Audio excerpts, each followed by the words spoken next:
Hindi papayag ang mga Pilipino na matapos ang taong ito, aabutin tayo ng Disyembre na walang mapanagot at maipakulong sa mga kontraktor at politikong kumakain sa taxpayer ng mga tao. Tama! Ikulong na yan! Bongbong Marcos, ang sambayanang Pilipino ay walang tiwala sa investigasyon, ay walang tiwala sa investigasyon na gaganap ngayon. Paano maniniwala ang mamamayang Pilipino na may mapupuntahan ang investigasyon ito kung ang nag-iimbestiga ay sangkot sa nakawang sa gobyerno? Karapatan nating mga Pilipino na ungkatin at imbestigahan kung saan napunta ang budget para sa flood control. Ang flood control na lamang ang natitirang pag-asa ng mga Pilipino, ngunit kinain pa rin ng mga politikong walang awa sa mamamayang Pilipino. Anong klaseng investigasyon pa ba ang kailangan, Mr. President? Anong klaseng investigasyon pa? Sinabi na po ni Diskaya, sinabi na po ni Congressman Toby na sangkot si Martin Romualdez at si Zaldico sa pagnanakaw sa Kabanang Bayan. Ngayon, nung sinabi ni Senate President sa pangunguna ng Senate President na si G. Escudero at ang Blue Ribbon kay Senator Rodante Marcoleta, ay napilitan ang pamilya Diskaya na tukuyin at sabihin kung sino ang nasa ulo ng nakawang sa gobyerno. Pero nakakapagtaka, ng gabing yun mismo, pinalitan nila ang Senate President at inalis ang Blue Ribbon kay Rodante Marcoleta. Para saan? Alam na! Para paikutin ang Pilipino at magtuturuan lang sila sa House of Representatives. Walang Pilipinong naniniwala sa mga investigasyon ginagawa ninyo. Lahat sila buhaya! Lahat ang nasa House of Representatives makasarili at hindi nila nilalabas ang katotohanan. Unang-una sa lahat, Mr. President, yung sinabi ng tagapagsalita ng Malacanang na gumagawa kayo ng malawakang investigasyon. Kung seryoso si Ferdinand Bongbong Marcos sa investigasyon ito, isang turo lamang to ng Presidente, mapapanagot at makukulong kung sino ang nagnanakaw ng Kabanang Bayan. Kaso, dahil kasabwat at ulo ng mga buhaya si Bongbong Marcos, hindi niya siniseryoso ang investigasyong ito. Ngayon, ang unang-unang dapat imbestigasan ay si Martin Romualdez. Dapat ang mag-imbestiga kay Martin Romualdez at si Zaldico ay hindi ang House of Representatives. Bakit? Ang House of Representatives ay bias, fake news, hindi sila pumapanig sa mamamayang Pilipino sapagkat ang pinapaligan nila ay si Martin Romualdez. Yan yung dahilan kung bakit nila pinalitan ang Senate President. Kasi natumbok ni Diskaya at si Congressman Toby na sangkot si Zaldico. Ngayon, pinalitan nila ang Senate President. Bakit? Para hindi matumbok si Zaldico. Dahil kapag si Zaldico ay nahuli at napilitan siyang aminin ang lahat ng katotohanan, yan yung dahilan kung bakit pinalitan ang Senate President. Para hindi lumabas ang katotohanan sa mga Pilipino. Yan yung dahilan. Bakit?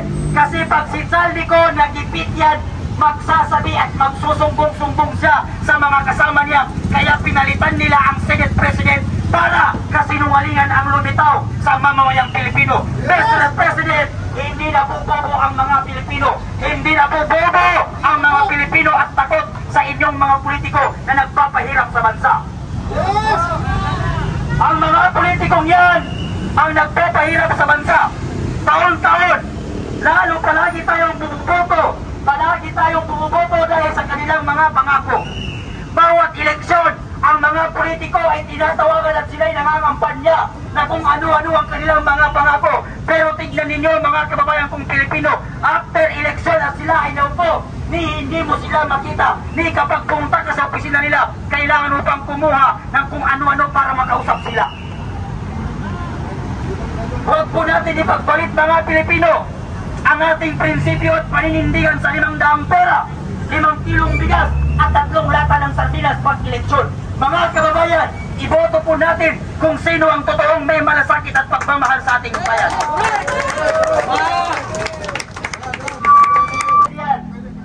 Pwede yan. Tara na!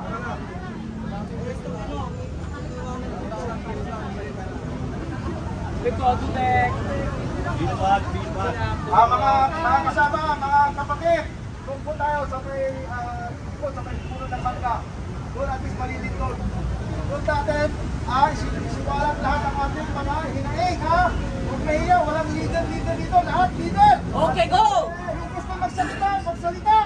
Malakasan natin yan! Tara na! Walang Tagalog, walang Bisaya. Tara na!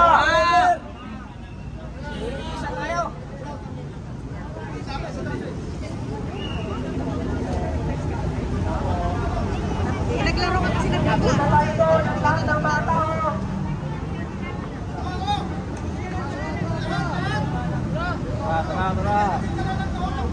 Oo, ganyan dala. Para yan sa ating lahat.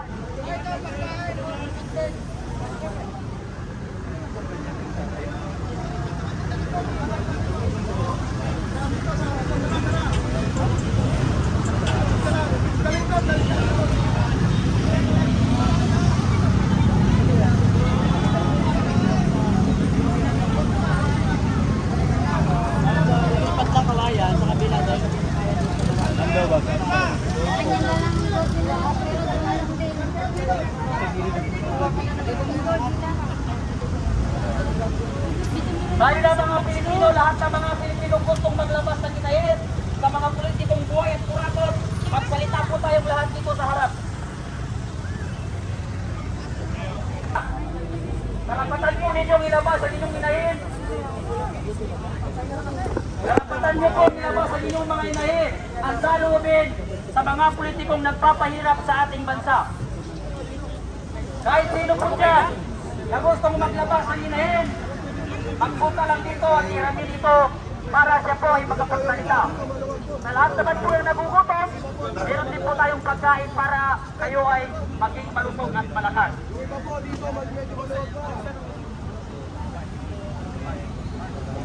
Sa ngayong panahon, walang politiko, walang politika, walang kulay, wala ni ano ng bahid. Okay, magandang hapon. Ang kahirapan at maraming salamat. Una, umpisan nyo na sabihan ng inyong mga kamag-anak, mga kapatid. Pa kayo magigising. Huwag na kayo magbulag-bulagan. Matagal na tayong ginawang bulag ng mga politiko. Huwag natin nawayan yung mga pulis, sir. Yes. Dahil sila ay biktima din. Umuwi sila baha. Umuwi sila gutom. ATM nila sinasangla. Pero anong ginagawa ng mga buhaya? Ang sasarap ng buhay. Tayo nagpapakahirap. Yung mga Pilipino umuwi. Baha, yung mga estudyante umuwi sila sa bahay nila basa. Bago pinaghirapan ng magulang nila mga sapatos. Binibili ng utang. Tama! Yun, lubog sa baha. Napakasakit isipin. Kailan pa tayo magkikising? Yung ating mga kapulisan dyan. Huwag kayo magbulag-bulagan. Totoo naman na lahat yung mga ATM nyo, sinasangla nyo para ibuhay sa pamilya nyo. Kailan pa? Samantalang sa sarap ng buhay. Kung mayroon mang sisihin ang administrasyon na to.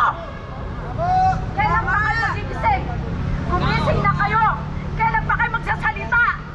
Pumubos na ang kaban ng bayan. Maraming salamat.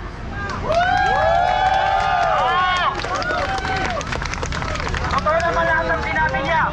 Habang ang mga estudyante umuwi sa bahay ng basa, ang mga pamilya at tatay natin ay nagpapakahirap magtrabaho.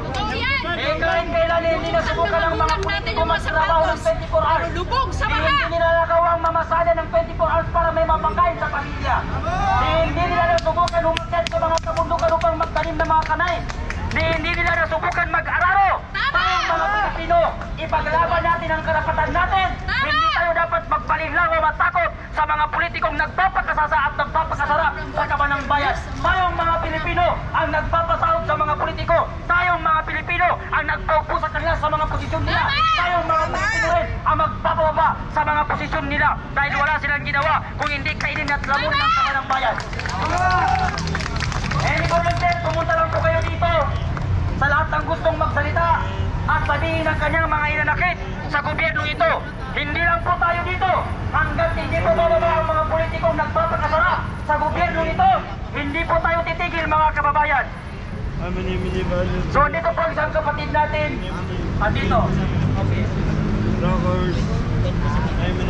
Magandang hapon po sa ating lahat. Kinakatawan ko po ang mga riders dito. Mabuhay po ang mga riders. Bilang ordinaryo pong mamamayang Pilipino.